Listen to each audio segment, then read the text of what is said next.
trying to be punctual. This is the second session of the Global Economic Policy for the organizing committee.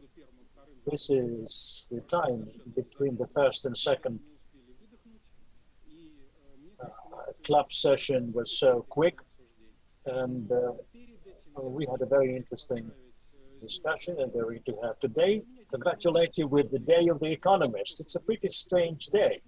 It was only launched in 2015. Before that, it was the Day of the Financiers and the Economists, and then the symbol of the Imperial Free Economic Society were bees carrying something to the beehives. So what are they carrying, and to what extent it is useful? Today it is more related to the election and selection of the best economists in various nominations. That's kind of a compensation for kind of dissatisfaction that knowledge is not easily translated into reality. And today we'll be discussing what academics, economists can do for economic policy to be higher quality. And again, what should economists should change in themselves to more effectively influence the policies. Again, there are, of course, questions on the other side. What is something we are dissatisfied with on the part of the economists? We will be discussing more the problems and issues on the side of the economist. But before we start discussing this interesting topic, I will ask you to vote. As a rule, we will vote at the very beginning and will show the results before the discussion. Please, these are the codes.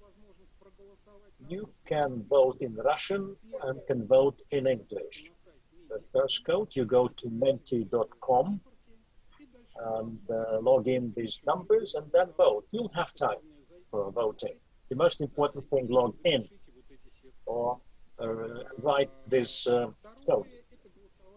And second is voting in English.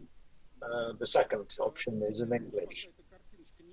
Let this picture stay on for some time. A few words about the time rules. And 25-30 minutes for the presentation, and then blitz Q&A, 10 minutes for everything. Because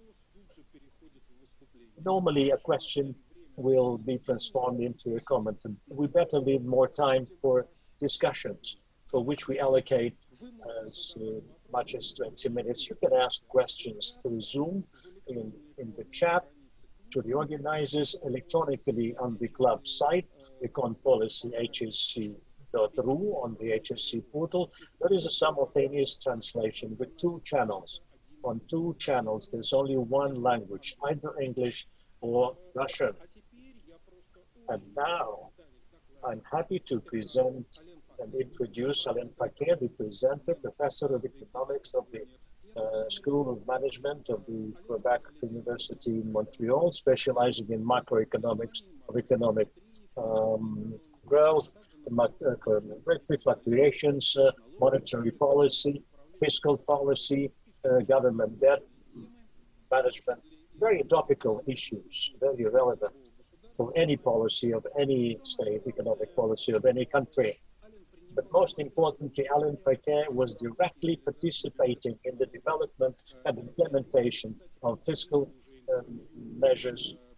Some of you may have seen the interview that Alain gave us to the HSE portal. The topic of the presentation is the academic experience on development and implementation of economic policy. Alain, what is significant, will be sharing with us all this as an academic, and on the other hand, as a politician who 2012 to 2030 was a member of the government, one of the chief advisors of the Prime Minister of the province of Quebec. Alain, you have the floor. Здравствуйте, добрый день, коллеги.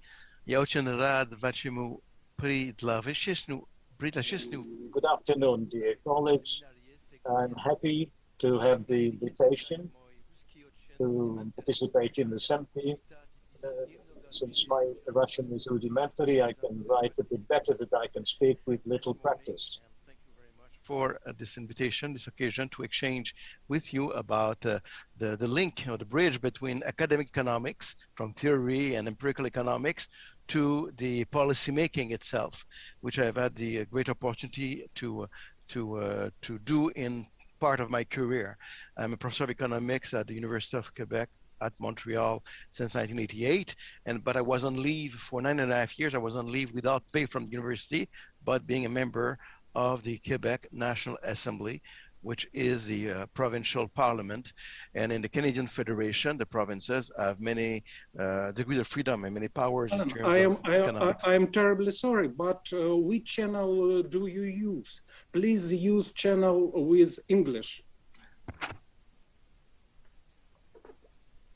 So do you hear me now? Is that fine? Is it okay? Yeah. Okay. Okay. Thank you. Sorry. So as I was saying, is that I've been I'm happy to be with you today, and although it's through the internet, to exchange with you about the link between economic theory and empirical economics to the politics and policy making itself. And so I will for the next 30 or 40 minutes, I will give you some of my of the lessons I drew from my experience in as both as an academics and as a policymaker for 9.5 years while I was member of the Quebec National Assembly, which is the provincial government, the provincial parliament in Quebec. And I had been one of the main authors of the economic policy program of the Quebec Liberal Party at the time, from 1996 to 2012, as a volunteer from 1996 to 2003 until I was elected when I ran for office, and then for 9.5 years when I was member of the government. So let me share the screen, please. Here we go.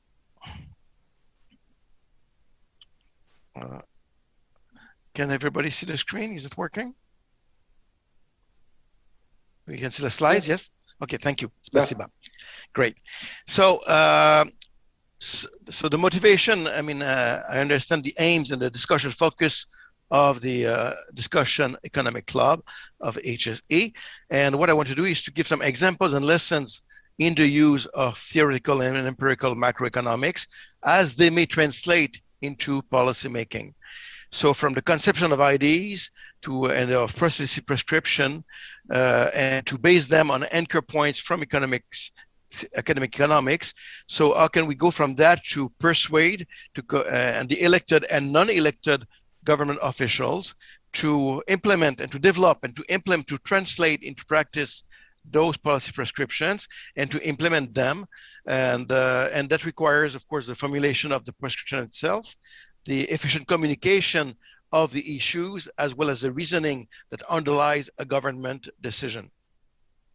So just to put in perspective the title in English of the seminar, in English and in French, one expression which is often used is that of the being that sometimes academics are perceived, sometimes wrongly and sometimes rightly, as being in an ivory tower. And I did some research yesterday, and I found that actually there was a poem from a French literary critic and author who first used that image, saying that sometimes people can be cut off from the real world and being in the pursuit of their own mental and esoteric purposes, and sometimes may be out of touch from reality.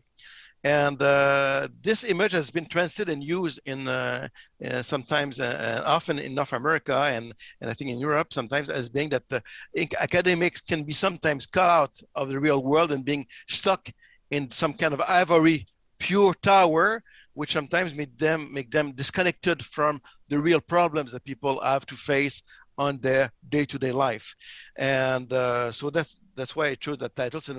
So going from academics to policy making could be seen as moving out of some ivory tower, but as I will try to show is in practice, I mean, I think that this image is sometimes too often misused because academics is not really most of the times in ivory towers, And that's true as well for people who do research and teaching, in which you need to be stimulated by the real issues that the world is confronting. And that's from that as economists, we try to build models which are simplifications of reality, but in order to understand better the world in which we're operating.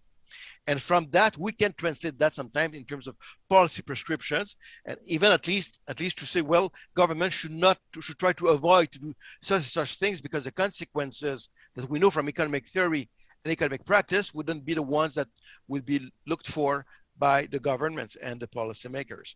So even for economists who are not on the front line of policy making, I mean, I think most of the times they're not in ivory towers. It may happen to any one of us once in a while, but if you go into policymaking, suddenly you need to be moving away from being in isolation outside of the real world in which we are living in.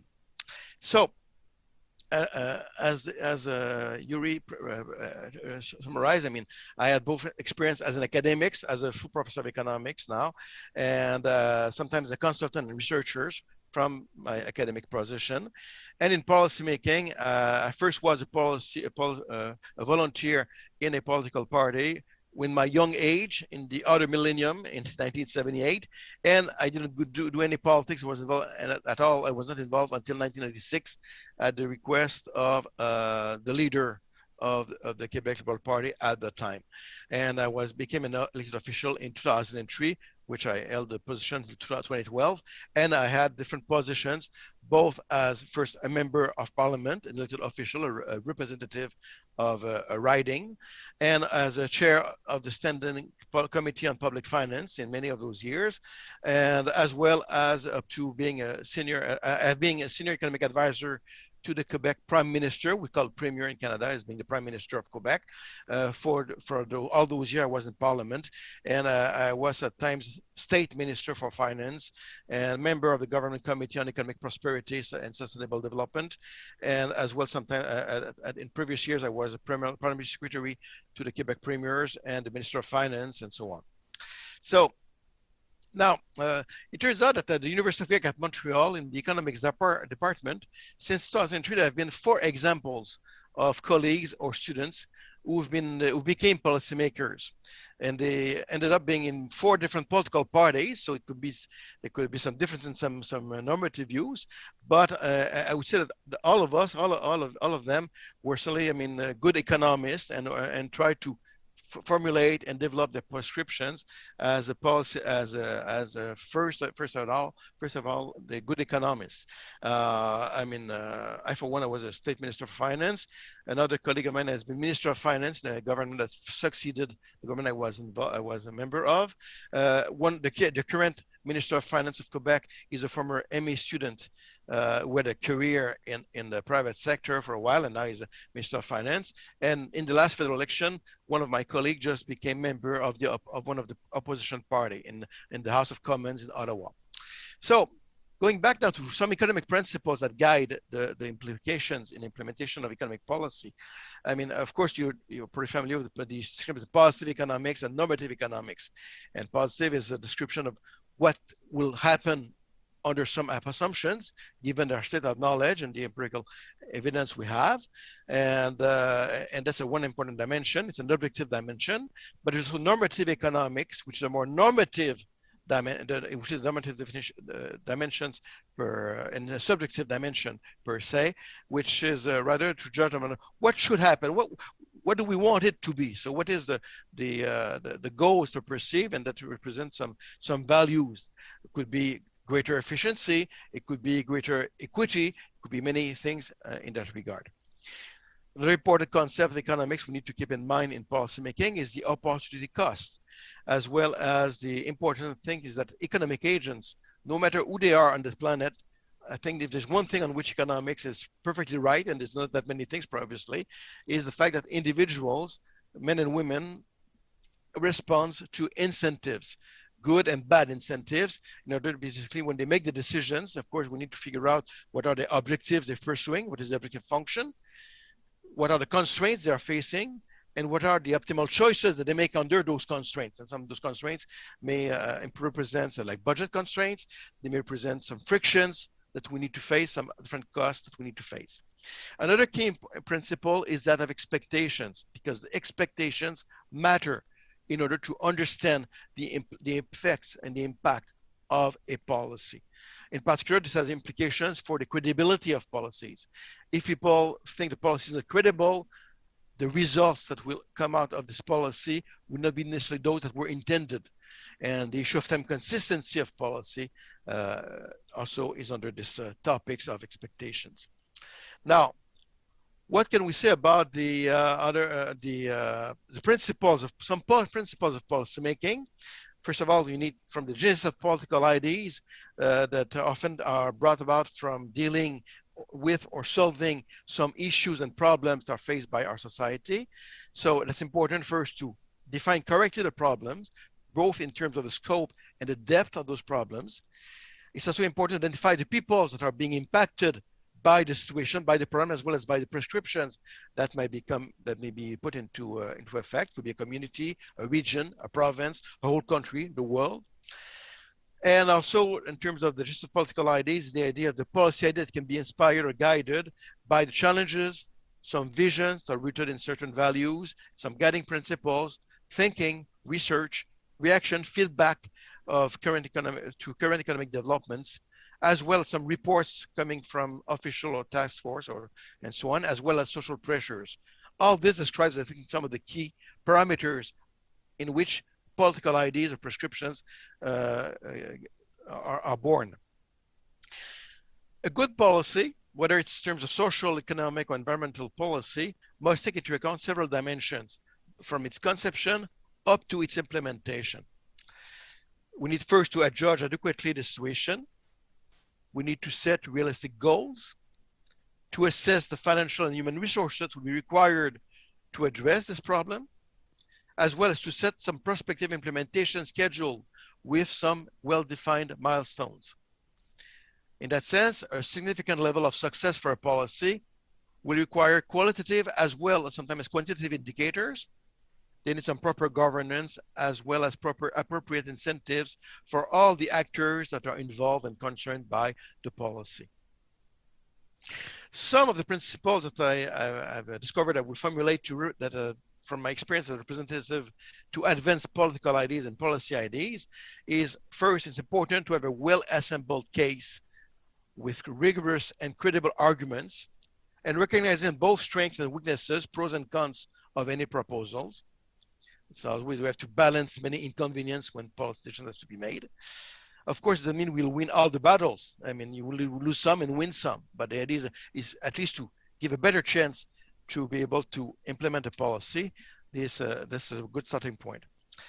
It's also important to identify the interlocutors with whom you'll be interacting, because often they will be reliable conveyors for a proposed policy. It's important that they understand the issues as well as to set the record straight, whether they like it or not. It's important to also identify the potential support as well as the potential opposition to a policy. There's some other principles that I formulated is that one of my former students told me once I had to be a multilingual to be in the policy making, and he didn't mean in terms of speaking Russian, French, or English.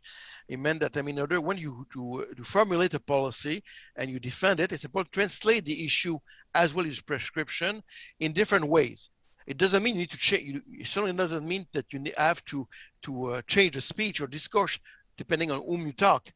You have to have the same discourse, the same prescription, the same description of reality, but you need to be able to formulate it in a way which is understandable, whether you're talking to colleagues in parliament, whether you're talking to the member of governments, to the journalists, to non-elected officials in the civil service, to the population. So depending whom you talk to, it's important that you're able to translate the same idea, the same speech in ways which can have a useful discussion and debate in order to be able to describe and to implement, to develop and implement a policy.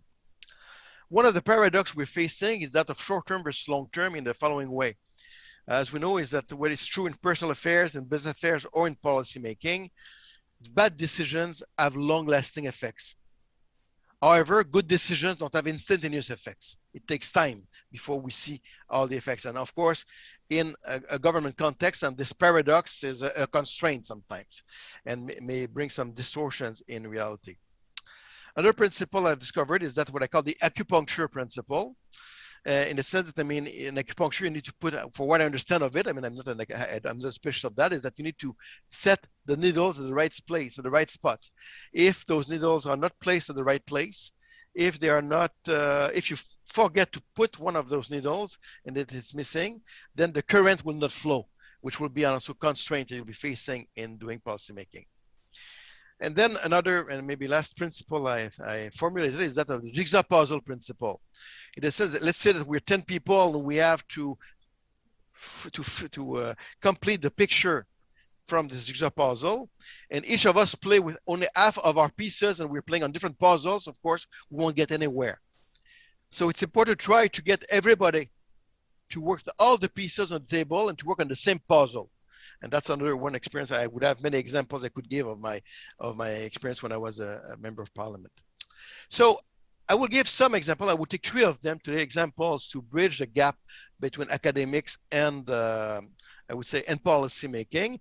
I could have more, and some of them, depending on your interest, we can go to some other examples in the future, because I worked on for instance on the Quebec strategy of entrepreneurship, the first one. I was the main author of it. I work in the research innovation policy as well, and there are some examples in which I was directly at the origin of some of those policies, but not all of them, obviously. I will take 2 of them in which I was directly involved from the birth of the concept of the ID to implementation, and one wasn't the originator of the ID, which but I think was an important policymaking example, on which I was not involved in defining it, but I was involved in developing, at least in defending it, and in the implementation of that policy.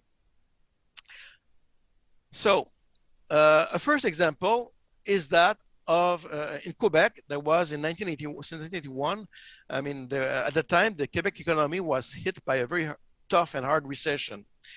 The real GDP dropped by 3.73%, which was one of the most important recessions, except of course the COVID, which was shorter. The 1981-1982 recession lasted about a year, a little bit less than a year, but really was very hard for the economy. Unemployment raised to the roof.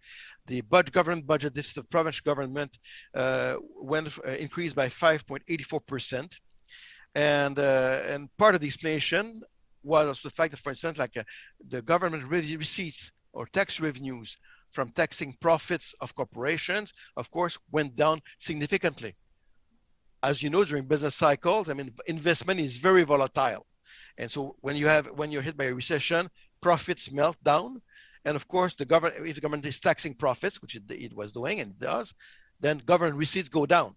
So even if government spending didn't increase, and it did increase as well, and other government receipts didn't go down, and they went down as well, then of course, a budget deficit balloons out and government deficit increases and public debt increases very much so. At the time, the Minister of Finance, who was an economist from training, he had a PhD in economics from the London School of Economics from 1955, and a very smart person. I mean, I wasn't of the same political current as his.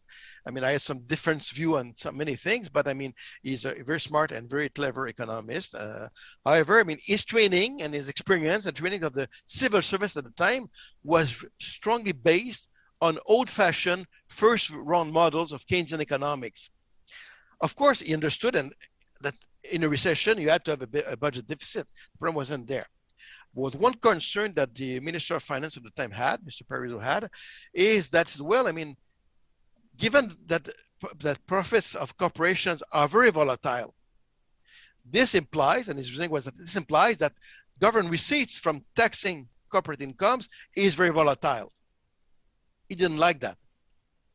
So what he says, what I'm going to do, he said, is that I will decrease significantly the tax on profits, on corporate income of corporations, but instead of taxing profits as much, I will put in place and I will increase significantly a tax on the value of capital. Basically, what the tax was doing is to tax the value of the building, the value of the physical assets, machinery and equipment, as well as taxing the long-term debt incurred by the corporations on the basis that long-term debt was used to build the capital stock. Because in the short terms, most corporations that are facing that tax on capital will not destroy their own capital. They won't take baseball bat to destroy this capital in order to be taxed on it, because they need physical capital to produce goods and services, especially goods.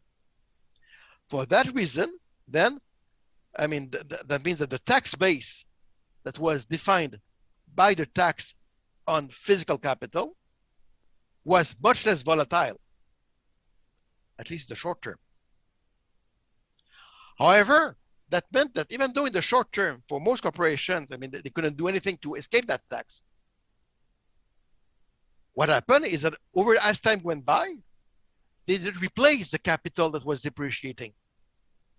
Therefore, over time, the physical stock of capital in Quebec went down significantly, which put an important drag on output growth, on real GDP growth, as well as on the level of growth, the levels rather of GDP.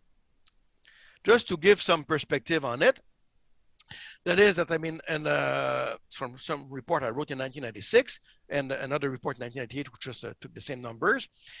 Basically, in 1998, when I looked at the situation, so it was 17 years later than from the implementation of that important tax, and that was about the same values since 1981. You see the tax on corporate income in Quebec, in the province of Quebec, was generally way lower than in the rest of the country, in the other provinces. Whether it's on manufacturing transformation, so in Quebec, 8.9% instead of 13.5%, for in Ontario, which is our closest province, which has a similar economic structure, or fairly similar economic structure than the province of Quebec. While the tax on capital, the capital tax rate in Quebec was 0.64 of 1% of the value of capital. So 0.64 seems a small rate, but the tax base is huge.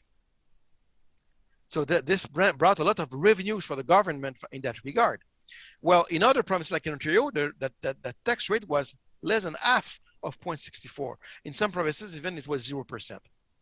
So, and there are other taxes, but that's basically the ones I wanted to talk about. So this tax, my understanding of economics and from economic theory and principles, said, I mean, it was the worst tax you can imagine. And I will give you some other illustration of that. Now, around the same time in 1997, American economists Tom Cooley and Leo Anion, Tom Cooley was a former teacher of mine, had published a paper in the Journal of Political Economics, where he looked at they compared the evolution of output growth in Britain and the United States from the end, or from the let's say from the end of, or right around the Second World War, but from the end of the Second World War up to the 1990s. You see that from 1939 to 1959, here is a normalized output. You just put an index of it to put on the same in the same real GDP in both countries on the same footing, real output. And you see that basically the U.S. economy, of course, had a strong growth during the war. The growth, and then after the war, it started growing again.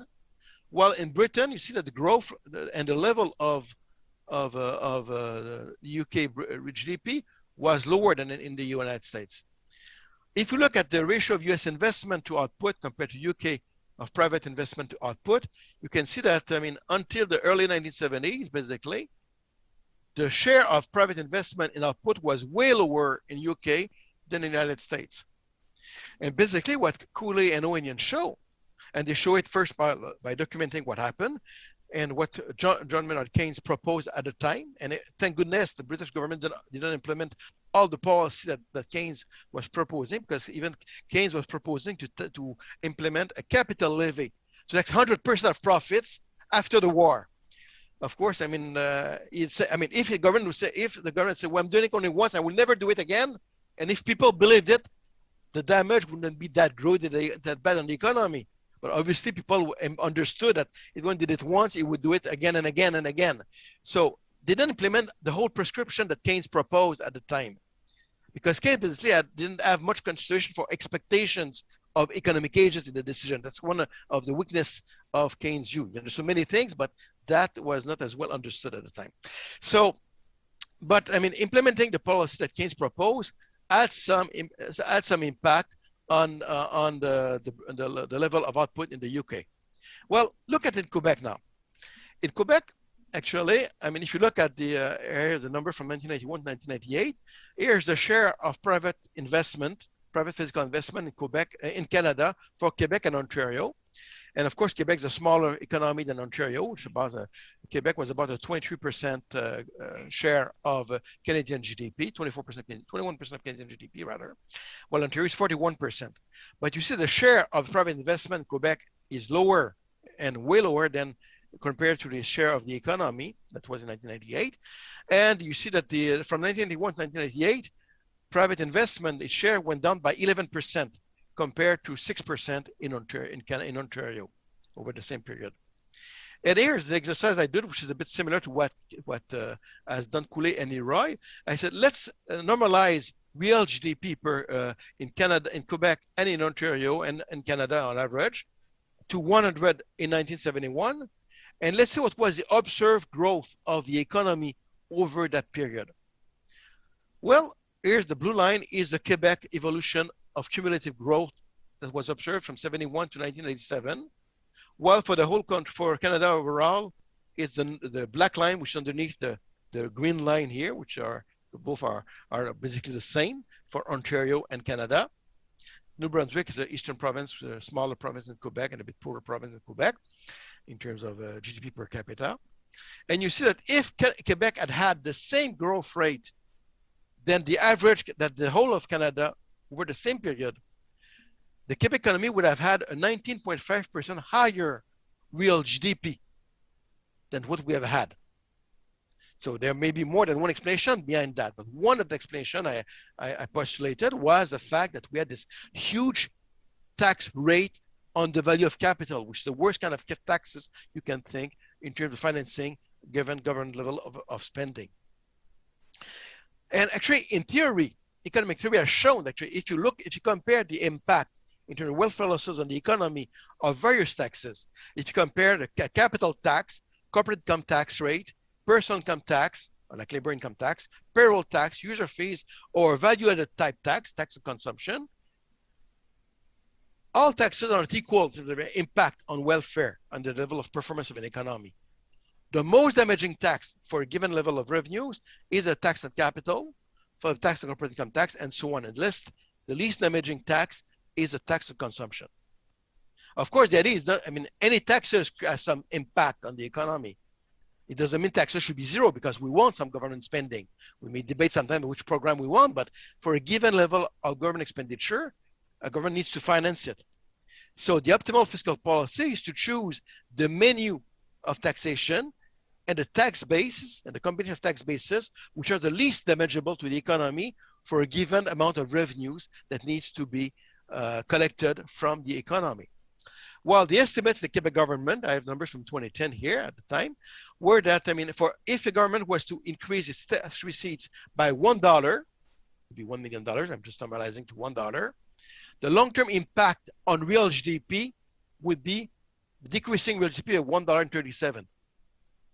If you choose the corporate income tax, the level would be 89 cents for every dollar for an extra dollar collected from the tax on profits. A tax on labor income is 76 cents. A tax on value-added tax is 28 cents. I mean, I don't think we should take those numbers as being exactly the perfect number, that's a perfect measure of the impact, but the ranking is robust, and let's say the relative order of magnitude is fairly robust as well. So when we were government, we worked on estimating the impact, which confirmed what I had proposed as an academic economist at the time. So in 1996, I was the first economist in Quebec to propose to eventually abolish this tax. And when we were elected in 2003, I mean, we couldn't overnight say, let's abolish it overnight, because of course, I mean, we would have cut important government revenues for the government. But the idea was to build and implement a policy which would get rid of that tax eventually. So what we did in the short term is we decided to implement some tax rebates and accelerated fiscal depreciations in order to increase and to stimulate and incentivize to invest. And eventually in 2010, we abolished the capital tax for the manufacturing sector. And in 2011, we abolished it for all sectors of the economy except for financial institutions. And I can go back details about that because we couldn't tax it the same way in that regard. So this was an example of an implementation, but I had to debate, obviously, with tax lawyers, for instance, who said, well, I mean, the government cannot do that because we're going to if we abolish this tax, we're going to be losing revenues. Well, yeah, but tax lawyers didn't take into account, and the government in the past didn't take into account that because we had such a high tax rate, which was detrimental for the Quebec economy, over time, the stock of capital tax base was shrinking and GDP was shrinking. So wages for workers were lower than would have been. Profits for corporations were lower than they would have been. Therefore, government receipts were lower than they would have been. So this had the impact of the older tax system that we had. So that's an example in which I was involved in terms of the gist of the idea, in terms of the implementation of that idea. Let me give you, for sake of time, let me give you maybe a second example, and maybe I will go quickly on the third example, and if we can go in more details in the exchange if you have some interest to that. So another example was the implementation of an earned income tax credit for lower income and lower middle income workers. In Quebec, for quite some time, since the early 70s, we have many programs for individuals and households to support income for their lower income families. Especially like some people who are not eligible to unemployment insurance or are unemployed. Some people who are out of the labor market, so they are not in the labor force, and they have no revenues from working or anything. So there is a social assistance program of the Quebec government that provides a monthly amount and as well as various special benefits that if you're on that programs, you have some free dental care and dentures, you have free exams, eye exams, free glasses and contact lenses, free medical transportations and medications, as well as some moving expenses. So which is quite an advantage program, which gives some basic, of course, it doesn't make you a millionaire, but it gives you some basic level of revenues in order to be able to have some basic life for your family. And there is other programs for having kids and so on, but I mean, I'm focusing only on the social welfare program here. So for instance, in 2021, for a person with no limited capacity for employment, the social assistance program would pay about $8,500 per month, as well as an extra $1,200 per year if you have your rent for sheltering is an important share of your revenues, as well as the benefits I described. Now, the problem, the issue we had, and that I proposed in 1996 and 1998 rather, was that that for such family, if they decide to go to work and accept a job at a lower wage income, then they have to abandon, of course, they're moving out of the social assistance program. Because of that, it means, if they lose more than they gain from going on the labor market, it's not because they're abusing the system. They just have a disincentive to go into the labor market, which has, of course, consequences for the self-esteem of the people in terms of getting experience and also improving their income and their welfare for the family over time. So the issue is, how could we lower poverty, assist low-income households, and at the same time increase the incentive to work? So one possibility would have been to increase the statutory minimum hourly wage rate.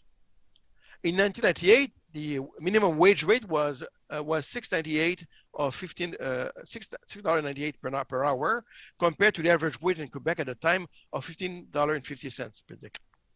So this represents minimum wage represented about something about 43% of the average wage rate. So some people and unions will say, well, we should be increasing minimum wage. The same debate actually is occurring again now. Things come back sometimes. And some people say, now let's raise the wage, at a very high minimum wage, so people will be better off. The problem is that, if you increase that minimum wage too high, of course, and the problem is that, lower income wage positions and occupations and vacancies will disappear or will decrease significantly. It'll be harder for them to get a job if firms think it costs too much to pay that statutory minimum wage. So yeah, you want to have a statutory minimum wage, but I mean, you don't want it to be so high compared to the average wage rate that basically you destroy jobs, and then you make everybody worse off in that context. You may have, of course, I mean, this year, David Card was one of the recipient of the Nobel Prize in economics. I mean, he had done in the 1984 important working published paper article. He showed that sometimes increasing minimum wage wasn't bad for job employment compared, even though it was like the consensus among economists until then. But however, we have to take into account that even David Card never said, I mean, the minimum wage should go to 60, 80% of the average wage. Basically, the interpretation of his work and subsequent work is that, I mean, you should be somewhere around or below 50% of the average wage if you don't want to be too detrimental for the available position and jobs for low income and less skilled, less specialized skilled workers. Now, what we did instead, we said, okay, let's keep we're going to index the minimum wage. We want to keep a reasonable minimum wage and not to go overboard with it. But in order to help people with lower income and to incentivize to work, we, based on a book by Edmund Phelps, another Nobel Prize in economics, I and some other people, and I was the one of that who brought this idea, and what we should be implementing is a work premium, or the program is called the work premium, was an income tax credit, which basically give an additional tax credit, which is non-taxable, for people who work full-time, or at least work a significant portion of time of the week. And this program is the parameters are adjusted. If you have children, you'll be more generous than if you don't have children. If you're two members of an household versus a single individual, the parameters will be different. So to give an example of that program, basically, is that if someone was at a minimum wage today of $13.10 and was working 36 hours per week for 52 weeks, and a child, I mean, their labor income would be $24,500 right now. The program that we've implemented in 1998, which had been improved also over time, and in 2003 rather, and became into effect in 2005, that program, which was based on the idea I proposed in 1998, now, I mean, it would pay as a work premium for the same family, would add to the labor income an extra $2,500 from that program. And this program is paid monthly, $211 per month from the Quebec government. And there are some other programs that we improve also the share of the lower income families. And even after we implemented this program in Quebec, at the federal level, they implemented a similar program with the parameters somewhat different, but the same idea is there.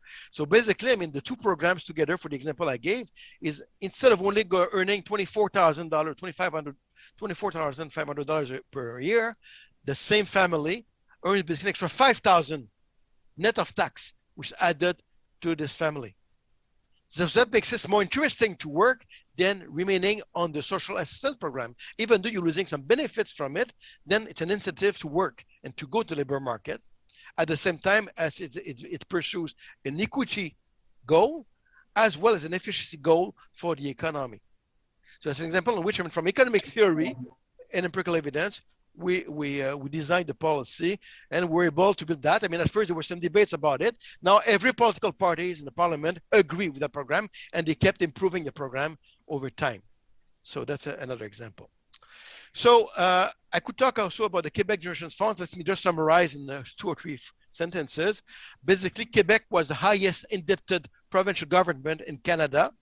And even compared to the world, I mean, like total debt, let's say in 2004, for instance, if you include a share of federal debt and provincial debt together compared to other countries. So in Canada, Quebec, only provincial debt was the highest debt. 44% of GDP in Quebec was the public government debt of Quebec government. If you take, compared to the OECD countries, 2004, I mean, you see including the share of federal debt, where we were one of the highest debt GDP ratio in the OECD countries. And what happened in the 1970s, the governments, no matter whether we were in recession or not, were incurring important debt. They were financing current operation expenditures by increasing debt and not increasing taxes as much. So basically, we're building in a structural deficit, which meant no matter the state of the economy, deficits will be piling up and the debt will be increasing in relation to GDP.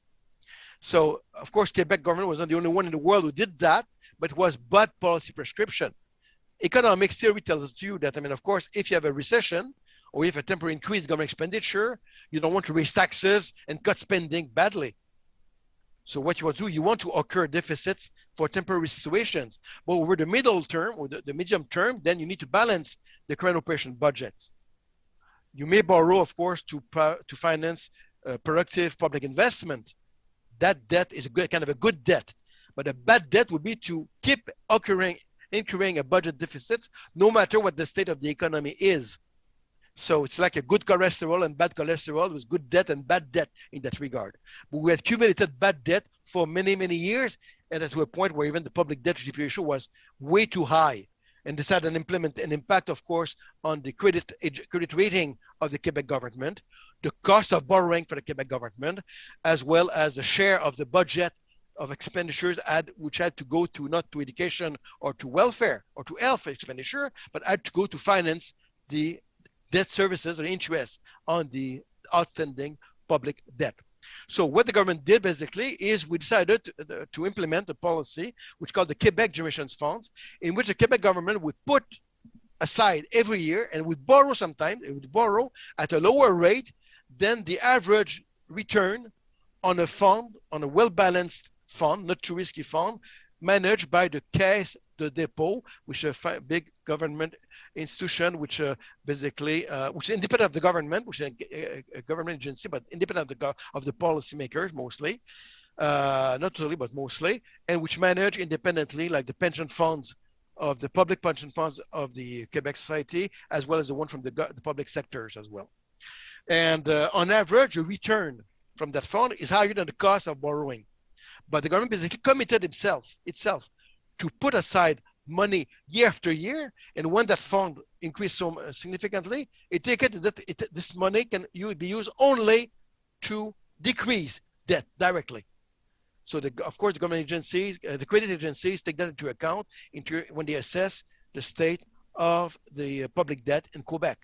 And this fund is financed by royalties from Hydro-Quebec, which is the main monopoly, state monopoly who produces electricity in Quebec, from revenues generated by the indexation of the basic heritage price of electricity for typical households, the mining revenues, as well as some other tax like an investment income of the government. So dedicated funds are used not only to finance any occurring spending over a year, but is financed to go to this fund in order to decrease debt to GDP over time.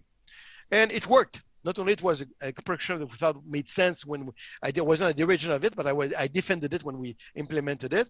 I mean, but not only was a good idea, but in practice, we see that even prior to the COVID, of course, because then the deficit has increased significantly over the last year. Prior to COVID, you see the debt GDP ratio went down from 48.2% now and to 44.6% in 2021.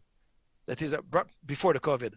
I mean, and that meant, I mean, and the objective was to bring it to less than 45%, and it worked out. So the cumulative deficits from bad debt relative to GDP was significantly put down. So,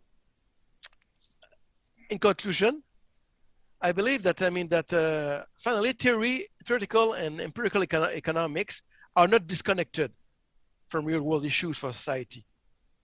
Whether we are on the front line or not, as academics, I mean, we're not necessarily, and mostly we're not in an ivory tower. This is shown by development of modern macroeconomics in the last 40 years, like dynamic, stochastic, general equilibrium models and micro foundation and so on. And it's also shown, I think, in terms of policy examples, as the one, for instance, the examples I gave today.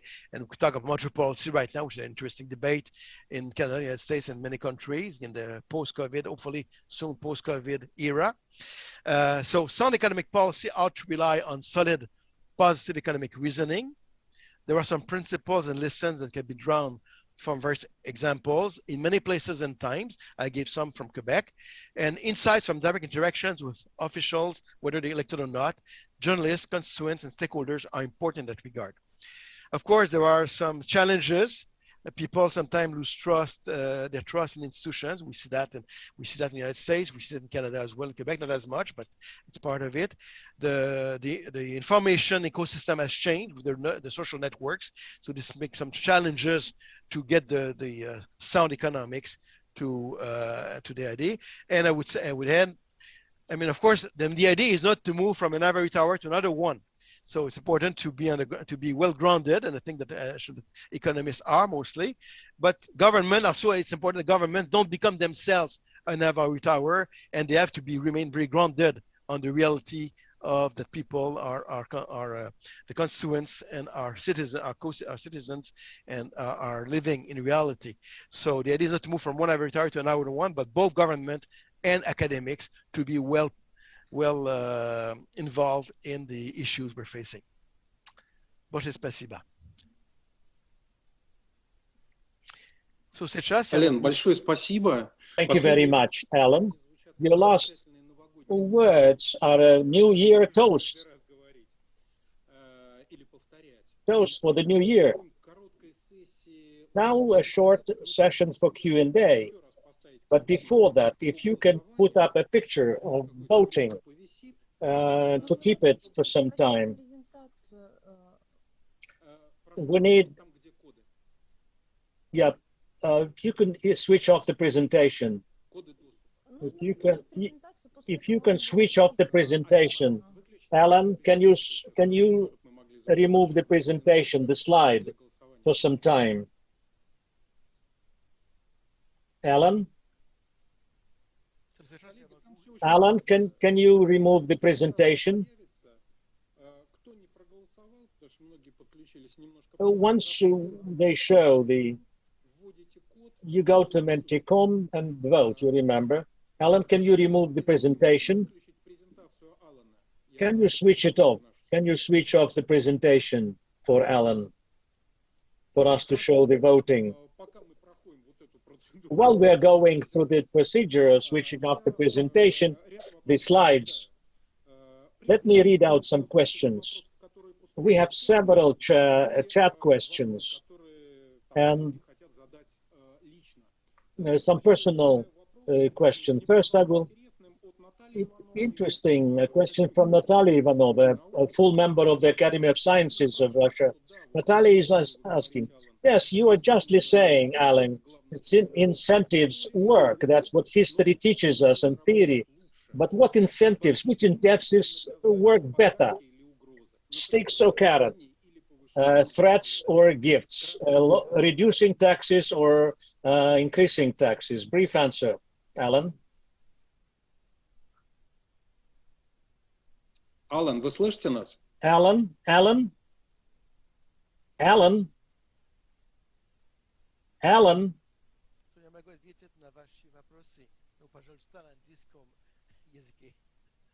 Да, на английском, конечно.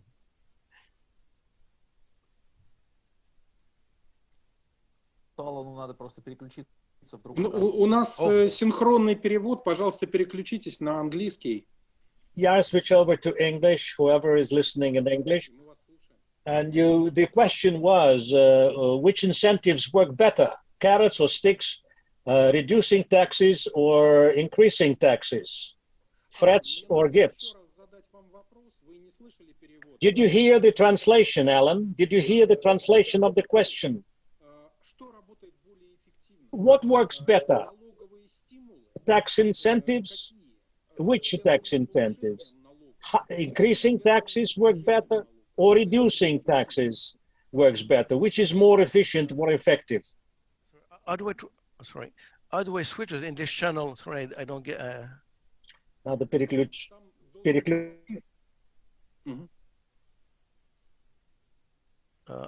I'm not sure I can switch to the English channel. Can you hear the English channel? Can you hear English? Can you hear English? Can you hear English? Can you hear English? I don't think I've been informed about how to do that. Interpretation, okay, I get it. Okay. Отлично. It works now. Sorry, now I got the English channel. Sorry about that. Извините. Хорошо, тогда я вам могу задать вопрос теперь. Да? Let me ask the question then in English, okay? In Russian Sure. and English. Ага, окей. Значит, вопрос следующий. The question is, Какие стимулы лучше работают? which incentives work better? Подарки или угрозы? Gifts or threats, carrots or sticks, reducing taxes or increasing taxes? Well, a good question. I mean, of course, I mean, people respond to both carrots and sticks, and we all prefer carrots than sticks, obviously. I guess it depends on on which situation we're talking about. Like, for instance, in terms of incentivize to go to the labor market, I think the issue is, I mean, in terms of optimal fiscal policy, the idea is that since any taxes create some distortions, which has some welfare impact on the economy in terms of efficiency, the idea is to find the right mix of taxes with that means, for instance, and we know that the higher the tax rates, the highest, and it's not linear, it's not a linear function, it's even proportional to the square of the marginal tax rates. The higher the tax rates, the higher the negative impact on the economy.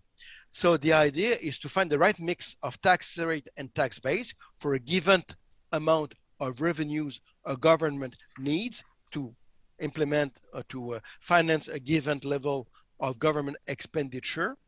That means to find the right mix which decreases that negative efficiency effect, while taking into account, of course, some equity effect as well. But thank you very much. Thank you very much. One example, perhaps. For instance, if you talk, for instance, like to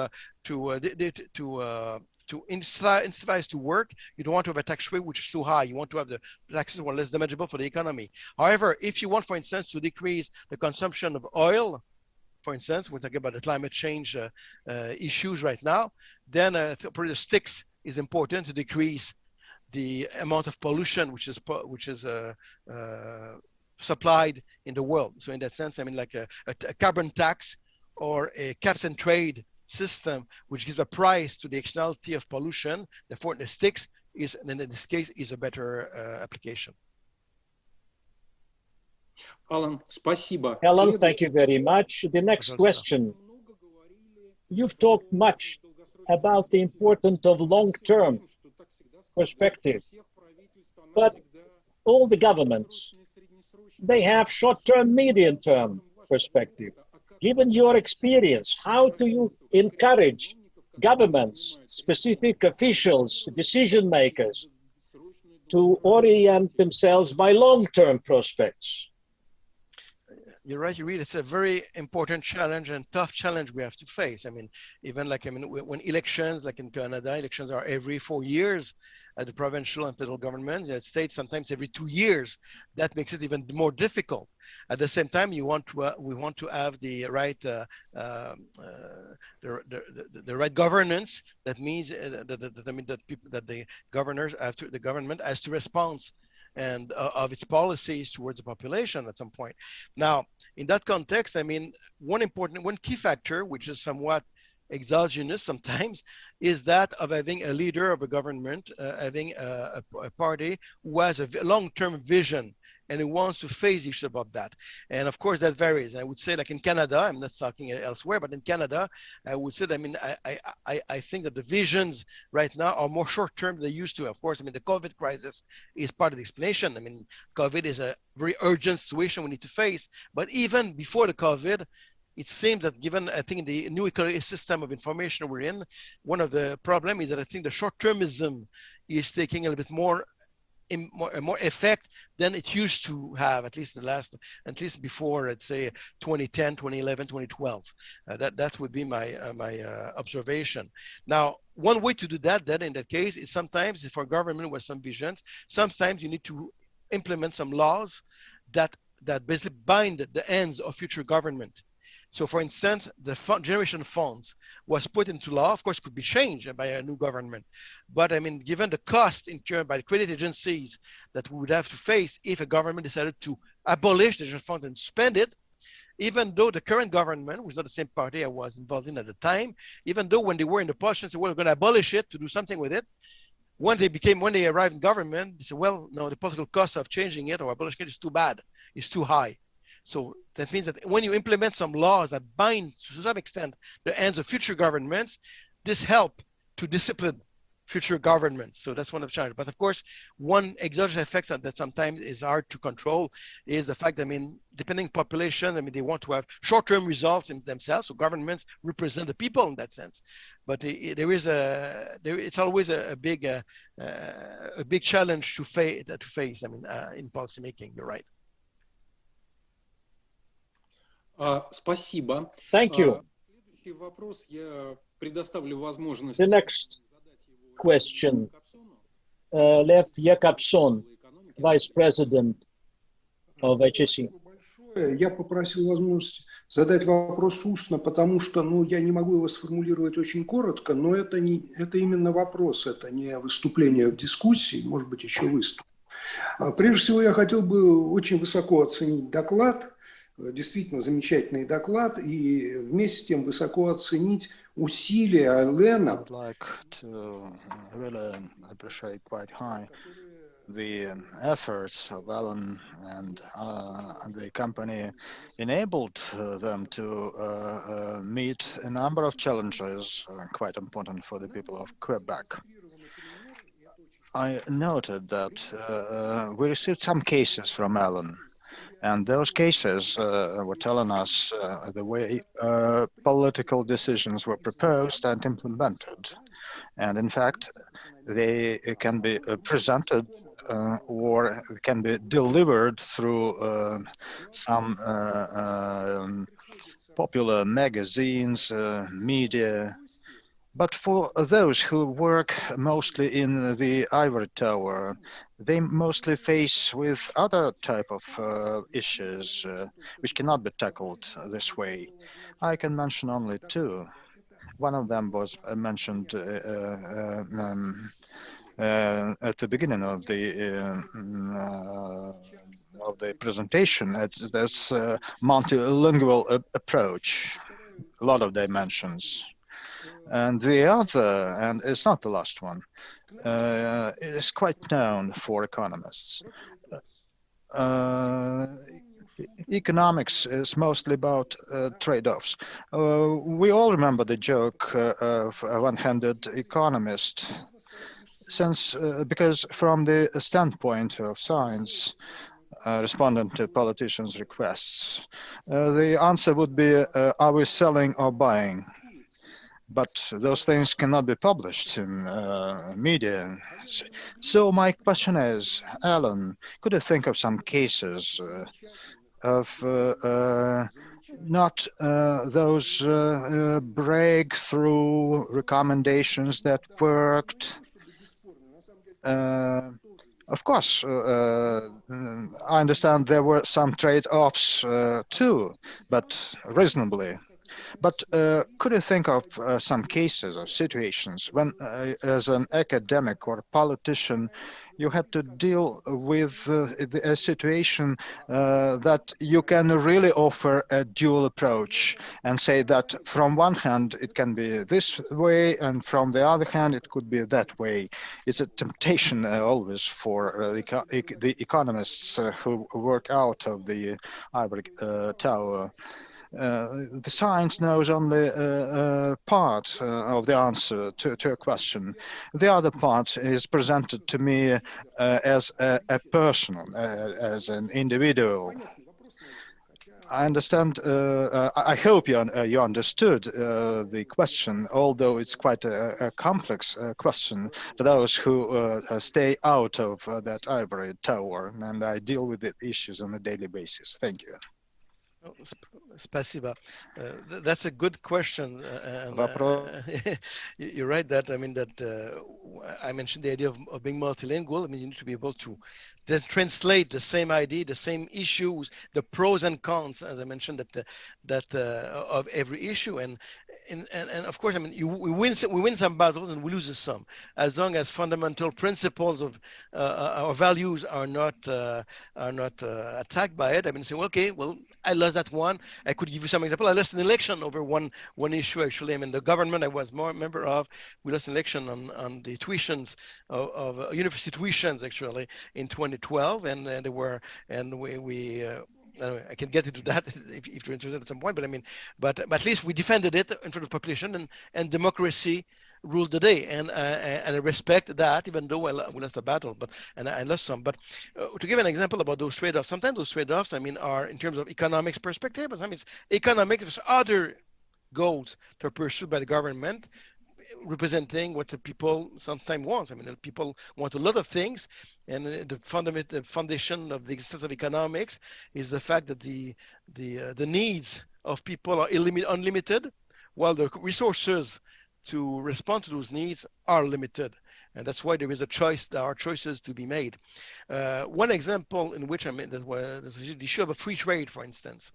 Economists since David Ricardo know, and it hasn't been unproven, neither theoretically nor empirically, that by and large, a freer trade across nations is welfare improving for all nations overall. That being said, not everybody will gain as much from freer trade. We've seen one of the great progresses, the extreme poverty, which is way too prevalent still now, has decreased significantly over the last 100 years, the last 40 years, 20 years, especially 30 years, with world globalization and freer trade. Of course, there are still too much extreme poverty. I'm not saying everything is resolved, but I mean, one important factor to decrease it has been freer trade, by and large. But of course, the temptation in every country, this is true in Canada, as in the United States and elsewhere, is something to say, well, yeah, but there are exceptions. This industry has to be protected. We saw President Trump, I mean, like for instance, implementing policies that put tariffs on steel and aluminum, and wood and lumber wood, which impacted negatively on the Canadian economy, the Quebec economy, and impacted on the cost of housing in the United States for the Americans. The tariffs that were raised by President Trump were paid by the Americans. Were not paid by the Chinese or by the European or by Canadians mostly. They were paid directly by the Americans. But now, in that context, there was a debate, and one of the reasons the debate occurred is that many people, I mean, even though it wasn't a majority, of course, had been hardly hit by the transition toward a more globalized economy. In some sectors of the economy, with economic progress, some sectors like coal industry, for instance, some lower tech steel industries or plants in the United States became less efficient over time. And of course, and the economic hardship that the people, the workers, those sectors faced, I mean, had an impact on political results, as we saw in elections over the recent while, and also had impact on the economy. So in that trade-off, one of the things that sometimes, on the one hand, on the other hand, that the economists, in a sense, I mean, failed up to a point, is that even though we knew and we said, we think the overall gains from freer trade is good for everybody, and we can take some of those gains and use it to have a transition to help the people, the workers who are hit by and they were in artificially protected sector before, and they are hit by the transition to a free economy. The governments failed, and maybe economists failed to promote enough to the importance to implement those transitory measures. I would think that's one example that comes to my mind. I would think that towards the climate change issue we're facing worldwide now, and the idea of that eventually we'll be moving in towards a less oil resource economy. But in the meantime, we cannot say, even though I think we need to raise the price of through carbon tax worldwide. I mean, we cannot say that overnight we're going to stop cold turkey, we're going to stop producing oil. The issue is we need to find ways to decrease the negative impact on the economy and move towards maybe electric-based cars and so on, and support and decrease the production of oil. But there will be some transitions. We need to help the people be affected by that, the countries that be affected by that. So that's an example of the one end. On the other end, where we need to be able to confront those issues. And I would conclude on my answer at this point and saying that, I mean, one thing is that economic progress of our knowledge, sometimes the progress we made on some things we thought we understood, sometimes we didn't understand them that well. And I think recognizing the limitation of our knowledge is a progress in itself. And we need to be able to build that up in our working and defining of solutions the problems we're facing. But you're right, Mr. President, that it's of the university. It's a tough issue sometimes, often, not all the time. Спасибо. Я вынужден... Thanks a lot. Well, dear colleagues, I have to stop Q&A since anyway it has turned into a discussion. And perhaps starting from the next session, we will quit from Q&A because Q&A evolves as a discussion. You cannot give a short answer.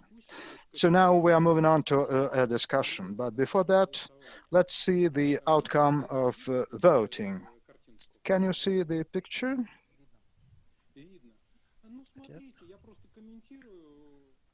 That's my comment. Those who have problems to read and for Alan benefits. Number one, problems in identifying arguments and problems with identifying approaches. And I think it's a bad tooth.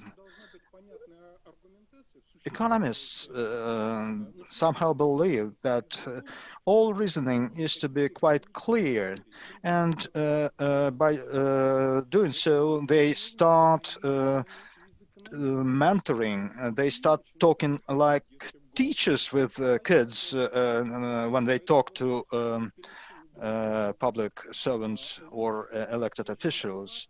So to improve the situation, they'd better switch to another language. And the Russian Minister of Finance many times disliked any drafts on taxes, and many times they didn't like it because of the stimulus incentives that are unpredictable for the future. So we can think of other expectations that can be quite clear, but it's not the case with taxes. And now it's time to start the discussion. Look at the slide.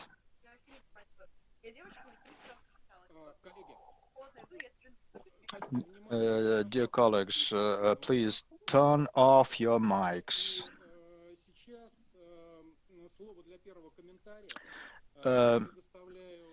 I think the first comment can be made by Charlie Bronke, a representative of the World Bank, the leader of the macroeconomist group, a well-known person, distinguished person. So the floor is yours, please. So thank you, Spasiba. I hope you can hear me well. Yes, we can hear you. I am so sorry I cannot speak Russian, which is a beautiful language, but my children speak Russian. So at least I have that proud in the family. And so I think my colleagues also at the bank, first of all, thank you for inviting me. It's really a privilege to be here and also to listen to Professor Alain Paquet and to this exchange. I think what I'm leading actually a team on macro fiscal and sustainable growth. And we are obviously at this point in time particularly focused on countries post-COVID-19 recovery and how countries have chosen or which path of recovery they're choosing. And so, as you know, the World Bank has made revised the climate change action plan, which is very ambitious. But more importantly, equally importantly, I should say, but I think what I want to emphasize is the green, resilient, and inclusive growth approach that we want to promote in this recovery phase. And I would like to stress not only the green. I heard already Professor Paquet, he certainly emphasize the need to move towards a decarbonized path, but also the inclusive path. Inclusive meaning, therefore, that we know as before that actually there has been an increase in poverty within countries, not just across poor, not just across or between high income and low income, but what we know with this COVID-19, the within country income distributions gaps have widened seriously. And while of course it is an economic development challenge, it's also a big social stability challenge, or can become. And these challenges, or this need to recover, faces the hurdle of climate change. Frankly, the dialogue on climate change is nothing new. It's just that right now we're being called to order and reminded that we're not really doing much. And I'll tell you a little bit of what we have looked at, and maybe also share some paper after this event that could be interesting. But the other one, there is another challenge which can also bring great opportunities, the digital transformation. Of course, it's been overshadowed a little bit by the climate change and the recent COP26, and it's very important.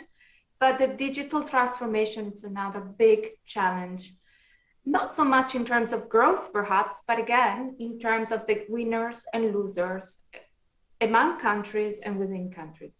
So these are the big themes that are keeping also the macroeconomists occupied, while we are focusing also on helping countries to maintain fiscal stability, a fiscal sustainable path. And that's where it's, I think I will link now to the discussion on tax and spending. The big challenge is how to mobilize resources and including domestic revenues, while at the same time not hampering growth. That's exactly what I think some of you have discussed. And let me just give you an overview of two things.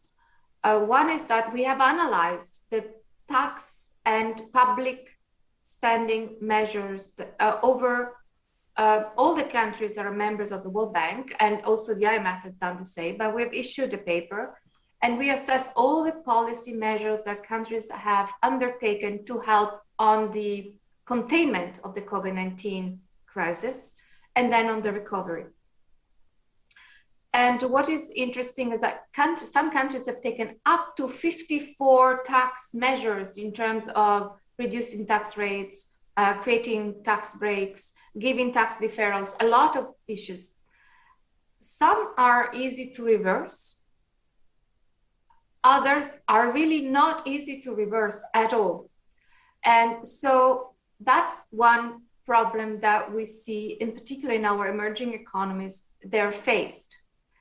And I would say the position here is not so much to increase tax rates, because I would agree that at this point in time would not be politically really feasible, but also if there's not the optimal policy mix, it's really also difficult to implement in a phase of low growth or recovery phase. But there is a lot of opportunities we have realized to broaden the tax base, meaning to remove special treatments for special groups. And that's something that we are focusing a lot. We also have developed a number of tools. Professor, stop me when you think I've overpassed. I just want to give you an overview of where we are trying to focus, because it's, and frankly, I'm trying to give you a sense of challenges that are pretty much faced by all countries, I would say. Then we can nuance, then country context matters, but the temptation to give tax breaks to special groups. Я прошу извинения, но в течение минуты, максимум двух. Within 1 or 2 minutes. Okay. We only have 3 to 4 minutes to one discussion. Okay, thank you. So this is an area that we're really analyzing. And the other one is the quality of spending. So again, in the expansionary fiscal policy that felt necessary in the containment of the crisis, not everything was, or not all spending went either to really for social purposes or in productive, to protect the productive sector. And I think this is an area that needs to be analyzed very carefully, because there is a need to provide public spending. This is the time actually where the government, the public sector becomes really important in a crisis or post-crisis phase. But at this time, we need to be able to choose the right areas of spending. And what we have also found that in this recovery phase and this expansionary measures, countries that were on a brown path, meaning not really taking any policy for decarbonization, have not taken advantage of the large amounts of resources put in the system to at least try to transform. They basically put more. Whereas countries that were coming already with policies in place pre-COVID, where they were really trying to reorganize the production processes to also move away from a highly carbonized environment or production system, have been able actually through the recovery phase, the expansionary phase to help the economy, to promote greener. So just these three areas of that we can consider. So taxation, quality of spending, and then which spending for which development path. Over to you. Thank you. Большое спасибо. Thank you very much. Let me give the floor to Yevsey Gurvich, head of the economic expert group. Those working in Russia know Yevsey very well as a very successful academic and practitioner with regard to fiscal policies, macro policies, particularly the person who has been successfully interacting with the Ministry of Finance. In which ivory tower are you now? Academic tower or Ministry of Finance? 3 to 4 minutes. Thank you very much. I'm still playing a role of an academic, of an expert. And thank you very much to our speaker for the interesting presentation.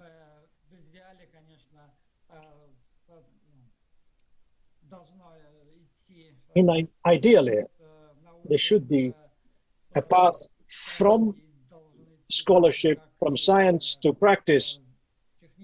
Should be like in technology. First, basic research, then applied research, development, and implementation. In Russia, it has never worked for many reasons. There was no subject matter, the market economy, and when the reforms were started in 90s, but basic economic science before aimed at criticizing market economy. Before that, but not embracing market economy or analysis of market economy. Therefore, in Russia, we have seen a change of several forms. Initially, the scholars came to the government, the economists came to the government with the use of foreign economists like Jeffrey Sachs, and then there were international financial organizations, institutions that came in with their experts, and then mega centers came in, were set up both with research, analytics, and education, like HSE and Russian Academy of Sciences. And now some institutions and departments set up inside, within themselves. Department of Research, for instance, in the Central Bank of Russia, which is one of the most potent, powerful research centers in economic and banking system. The way it works today, number one, still there is a high demand on the part of the government for economic scholarly analysis and research. But at the same time, the momentum impetus comes from the authorities normally. The authorities have, the government has its agenda politically formulated at the political level. And mainly the authorities want to know how to achieve the goals and tasks they have. Primarily now, it's not building or rebuilding the economic system, but rather its optimization. And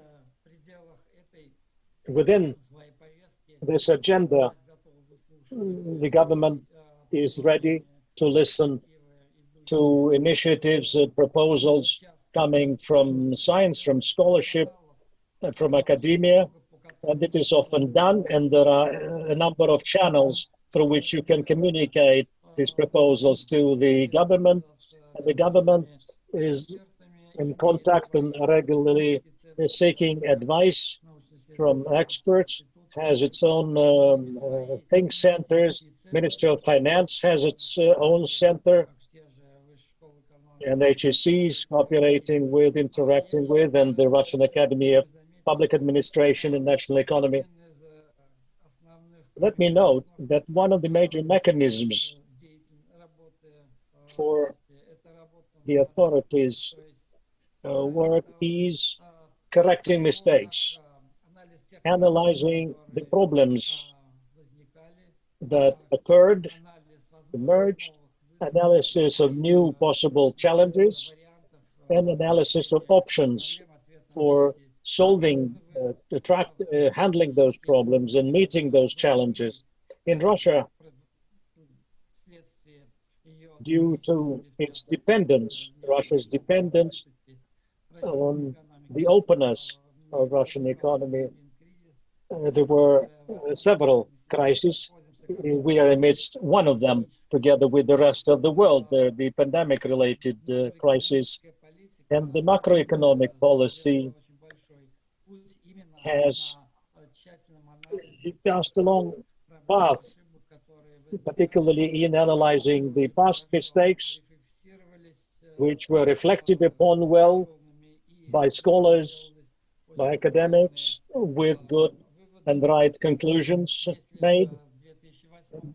And as a result, whereas in 2008 and 2009, after the crisis of 2008, the Russian economy, based on the results, was one of the worst.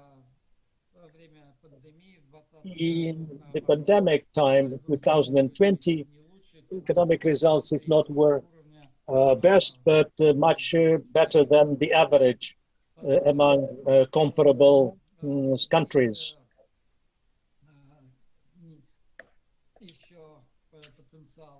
There is, of course, an untapped potential. For instance, in Russia, there are 85 or so regions, subnational regions, which would create conditions for experimentation and analysis of those pilot experiments. This is becoming popular now, kind of evidence-based economics, virtually. And many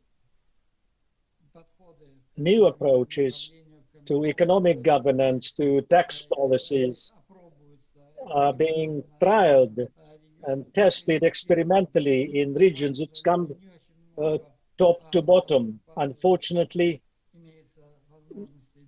there's not much room for experimentation coming from the regions, from the bottom, which could be then utilized to extend. I think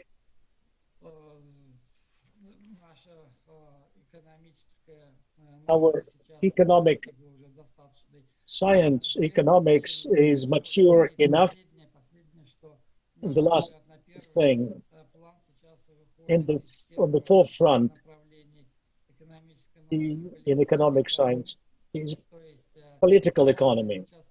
The main issue today is to propose options for optimizing the economic policy that would be acceptable by the government, that would not be blocked by interest groups, and would be serve improvement with not many losers. Not 3 to 4 minutes. Please try to be within 3 to 4 minute limit. I would argue, take issue with regard to high efficiency and effectiveness of the passage through the crisis by Russia. There are some institutional factors that are seen at the micro level. Nevertheless, we continue with the discussion. You have touched upon an important matter, a topic, interaction between, and the way they build between the expert community, between the government, the formats of this interaction.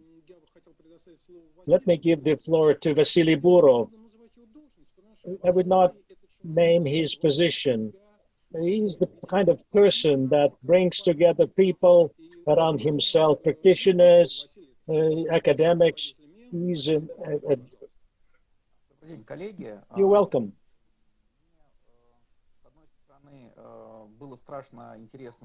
It was so fascinating to listen to what Ellen has to say about how well in Canada autonomous ideas get implemented. But at the same time, I was thinking how, from my experience, from my colleagues' experience, we see, I can speak about Germany, perhaps, and Russia.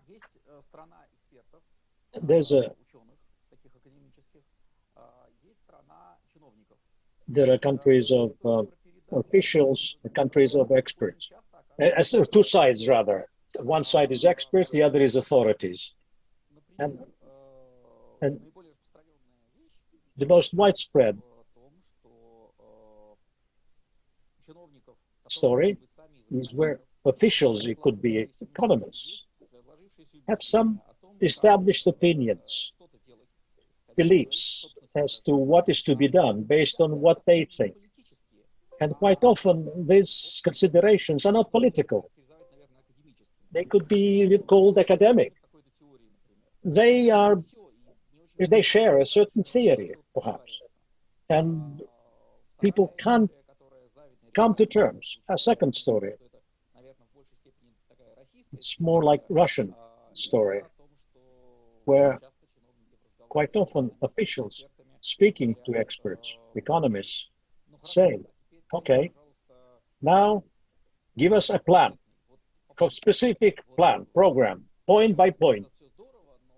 That's fine, but most academics are not capable of making this plan to be implementable within the system of the state. It's not their competence. The way I heard Alan's presentation, the situation is so good in Canada that they can find this specific competence and bridge the gap. But it's not a universal practice. In Russia, this happens so seldom, but particularly seldom when, and rarely when we talk about sectoral economic policy. Things are going not very easily there. Microeconomically, in finance, you've said, Gurvich copes and manages in sectoral dimensions. It's not so easy. I try to be with the 2 minutes. These are important things.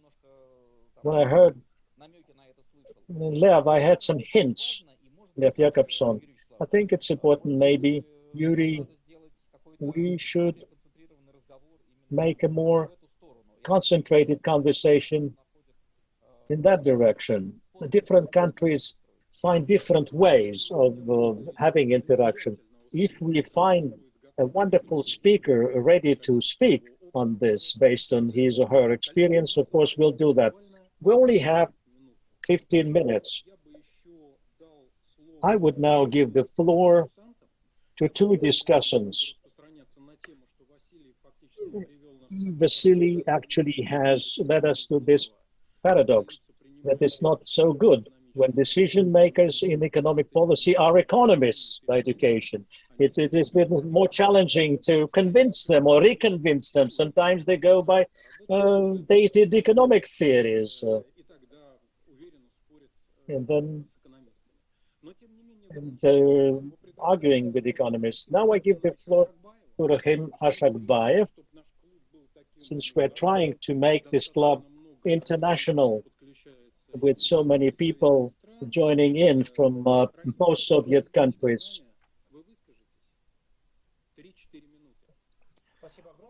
3-4 minutes for you. He is the director of the Center of Applied Research from Kazakhstan. I would like to congratulate you on the Economist Day. I'm a graduate of the economics department of the Moscow University. I used to be an aide to the Prime Minister of Kazakhstan. I participated in a number of negotiations, and I agree with Basil, because at some point practical issues and trade-offs of political nature, communication nature, and the current situation do not allow us to apply all economic postures for practice. And in research on scientific publications, nothing much is talked about a political dimension. And if there are policymakers with economic or without economic education, it brings us to a paradigm. In Kazakhstan, we were guided by a Laffer curve and taxes on the right from the optimal point, and on the other hand, there are administrative measures, and as a result, we will have a positive effect and improve the situation with a gray zone. And in terms of communications, it requires a great effort in order to be connected to that economic theory and to talk policymakers such as Prime Minister, Vice Prime Ministers to adopt that policy. First, we raised that point in 2017, and only in 2021, the president took a decision to combine all the taxes and reduce the average amount. That's the specific case, specific example, saying that academic theory is quite important, but there is a great gap between the two towers. And finally, I would respond to the challenge that we're faced with, meaning to what extent it is still reasonable to target the economic growth. 2-3 years ago in Davos, it was criticized the long-termism or short-termism were identified as different things, and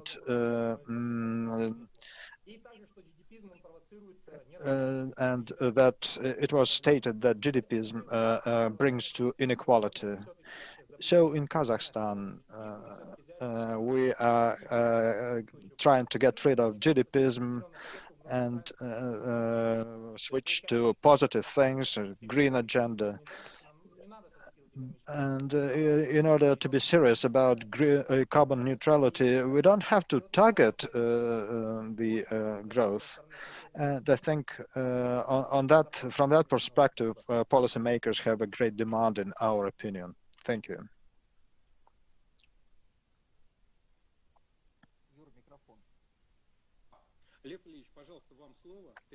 Leo, the floor is yours. 2-3 minutes. I asked for opportunity to speak, to balance the month. I mentioned a month, which is really needed. It has to do with some constraints. Economists' capabilities are not unlimited, even if they are the great authorities on the subject. And perhaps I'll think of some values that are quite visible and reasonable. So my point is, first, the economics, economic science cannot give you a clear answer of what to do. And cases of Professor Paquet are not typical. Those are the cases of his experience as an elected member. He votes for some initiative and I propose something, I substantiate that, but normally the agenda of the executive power is the responses to challenges. It's not something that is inspired or initialized. And I'm convinced that the theory does not give you an action plan. Rather, it gives you some guidelines of what not to be done. And if a policy is negative, the economist can explain why it is. And our colleague from Kazakhstan spoke of specific cases. And he really clearly showed what is not to be done. And because many times we have to rely on intuition, but people with economic education and economic knowledge, because are strong here, because you cannot substitute for your knowledge. I can explain, I can explore that topic for many minutes and hours, but in a nutshell, really, the executive power thinks that 1/4 of the answer to the challenge is provided by the academic or empiric theory, but 3/4 comes from the political situation. And we are in a crisis. We are trying to overcome that crisis, and we are aware of the reasons, and there are some other structural factors. But I would like to end up on an optimistic note. Economics is useful, especially for politics. Thank you, Leo. And I don't think that it's the last session of the club. So next time I'll give you more time to speak on your ideas. Dear colleagues, it's time to wrap up the discussion. And here comes my call on Alain Paquet, who does have a right to say something in conclusion and probably to respond to some points.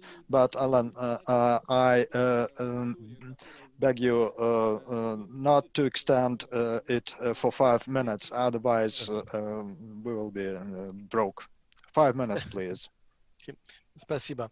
So thank you, I think, for the interesting points that have been raised by all the participants, and I really appreciate them. Obviously, first, I mean, the examples I gave 2 examples that worked out. I said I could give you some examples that work out as well, but I think the principles I experienced, I mean, thought of it in terms of not sufficient, but necessary conditions to be able to implement successful policies. I think I was able to I mean, my experience, I mean, suggests to me there are some parameters that are useful and are necessary, even though they're not sufficient. One of the important conditions as well is to have a government leaders who are willing to listen. It doesn't mean they have to agree and to implement everything the economists propose. And obviously, that won't be the case. They have other imperatives to consider as well in terms of balance of the inconvenience and in terms of all the trade-offs that have to be taken into account. I was fortunate that I mean, it happened that, I mean, in the time span, in my experience, I had a leader who was not an economist from training. The premier was a lawyer from training, but he was very interested and keen in knowing about economics. Of course, I would not get there in his office with drawing graphs or resolving a simultaneous system of differential equations in probabilistic terms. I would not have gone very far. He would have kicked me out of his office very quickly. So that was the idea of translating it in terms of ways of, and talking to the civil servants as well, to at least to bring to the forefront, at least as Mr. Jacobson mentioned, in the sense, I mean, that sometimes economics has more to say about what not to do. And that's a starting and very useful point that need to be taken into account. And the idea in terms of, I mean, not only GDP matters, I agree, but we know that, I mean, my experience and my priors there in terms of normative view is, in a world without growth, we're condemned to share misery. I mean, it doesn't mean we should be making growth in any ways and destroy and burn the Amazonia. It's not what I'm saying, obviously not. We need to take into account, to implement, to internalize the cost of negative impact of growth, of some growth, of bad growth, and need to find the best ways to do it. But I would say that, I mean, that I think the issues, I mean, and of course, the COVID crisis we're facing, the digital change in the economy transformation, Mrs. Bronke mentioned, the shifts also, even after COVID, people will internalize now the probability of having another pandemics in a lifetime future has increased, at least our perceived probability, and I think the realistic probability was always higher, but not at least we realize that it's there. So we're learning from that. This will change the propensity to save for precautionary motives, for instance, in populations. It would change the time. We have shifts in terms of demands for goods versus services, at least in the current while. And given, and we see the crisis of the container crisis in terms of that affects the world right now. And there will be some lasting change out of that. So all this means we need to adapt, of course, to situations and shocks and exogenous shocks that we're hit with. But I think that in that sense, I mean, that we need to share. I think it's important thing is to not only to trade goods and services, but trade ideas, trade experiences, goods and bads. We can all learn from one another. We need to share the problems in order to share the solutions. And I think that's I would say the optimistic view, but I think that's the best view we can have in a world which is challenged all the time. And that, I mean, and I think that, I mean, overall, over many hundreds and thousands of years, I think things have been going better. But I mean, everything is getting better, obviously not. And sometimes we repeat, human beings being creature of habits, we repeat sometimes bad and good habits over time. I think we're all somewhat guilty of that. I'm guilty of that myself. I would talk for myself, not for you guys. And but I think that the lessons from economics, I mean, are useful. Not only economics matters, and economics is an issue. One of the big misunderstandings for people sometimes, and policymakers and governments, is that sometimes people think that, and laymen think that economists only talk about money. Money is a unit of account.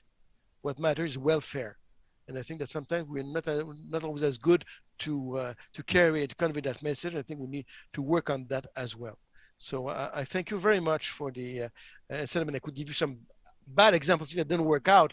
I chose two of them, and I didn't mean to say Canada is not a perfect example, and it's not what I went to convey. There have been some good examples, and there are plenty of bad examples that I could have talked about. That would take a lot of things. I'm unhappy about what's going on in Canada and in Quebec, and we can improve on. And we face common challenges in that regard. So thank you very much. Большое спасибо всем. Надеюсь увидеть вас возможно. Ален, громадное спасибо. Я позволю себе поймать вас на слове. Thanks a lot. Well, take your word. I'm taking your word that you have a lot of bad cases too. But I hope that we cannot be confined by nowadays. And sometime later, a year later, and the economists, they love negative examples, negative cases. They think that if you know in cases and information what not to be done, you are better off. And probably later on, a year later or so, we will revisit this particular topic, and you will really share your views on that. And This time I would like to thank Professor Paquet for most interesting presentation. I'd like to thank Vesel Veselov, whose idea to invite the professor worked, and really we enjoyed the session. I would like to thank our discussant, to those who asked questions. We received a lot of interesting questions, and we will keep them. And Professor, you will also receive those questions from the chat. Perhaps you'll find something interesting. Sure. Looking into the future,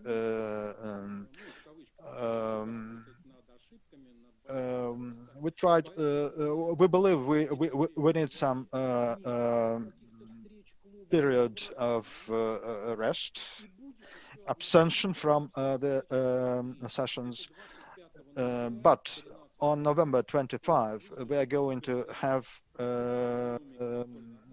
Professor Oberhemp from France, and also he is a professor of HSE. Professor Camp used to be an official in the Bank of France. He's an authority on the central bank's operations.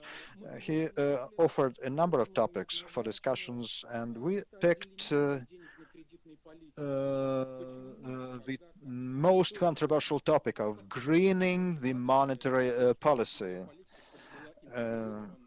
So that monetary policy is to be integrated into the green efforts. Colleagues, you are all invited to be present at the session. And if you have some ideas how to improve the work of the club, how to make it more efficient, you are all welcome. And we are open to all ideas, to all proposals. So, dear colleagues, I wonder if you have any important comments to make. No, I talked a lot.